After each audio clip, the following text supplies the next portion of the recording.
আমি তো ওরা ওদের তো কিছুই হবে না, মান সম্মান গেলে আমার গেছে। আর মানে তুমি যা বলছো আমি তাই করছি, তুমি এমন কি বলো নাই যে আমি করি নাই, তুমি যা যা বলছো আমি সবই করছি।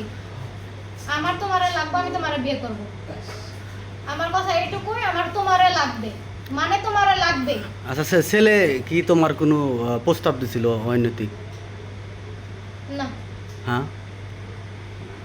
আমি ওরা ভালোবাসি, ও আমারে ভালোবাসে। হ্যাঁ, জড়াজড়ি হয়েছে, ধরা কিস করছে, মিথ্যা কথা কইব না আমি। হাঁকও করছি আমরা, আমার ওরাই লাগবে। আমার মান সম্মানের বিষয় এইখানে। যদি ও আমারে বিয়ে না করে আমি নিজে সুসাইড করব। যদি ও বিয়ে আমারে না করে আমি নিজে সুসাইড করব। আমার বাসায় সুসাইড নোটও লেখা আছে, সুসাইড নোট ও দেখছে, আমার ফ্যামিলিও জানে। যদি আমি মারা যাই ও দায়ী থাকবে। এখন আমার ওরাই লাগবে। তোমার বক্তব্য কি?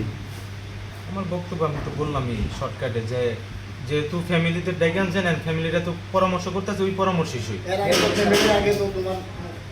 তো তুমি ফ্যামিলির সাথে কথা বলে তোর ওর সাথে রিলেশন করো নাই? না, এখানে কাহিনী আছে আঙ্কেল। বলো। রিলেশনের মাসখানিকে যাওয়ার মধ্যেই আমি আমার ফ্যামিলিকে জানাইছি।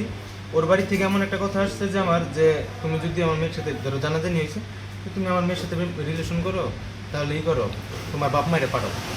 আমি আমার আম্মুরে পাঠাইছি, আমার কাকারে পাঠাইছি। মানে আম্মু আবার 2-3 জন লোক গেছে জায়গায়, মানে দেখা কথাবার্তা কইছে। আমার কথা এমন ছিল যে আমার বাপ মা যদি তোমার মানে নাই, আমি বিয়ে করবো, আমার কোনো আপত্তি নেই। যেহেতু আপনারা বলছেন যে তোমার বাড়ি থেকে লোকজন পাঠাও, আমি লোকজন পাঠাইছি। তারপরে আমাদের এখন কি করবা, তুমি বিয়ে করবা না কি করবা? এখন ওই যে গুরুজনের মানে আমার ফ্যামিলিটা জাগবো ওইটাই।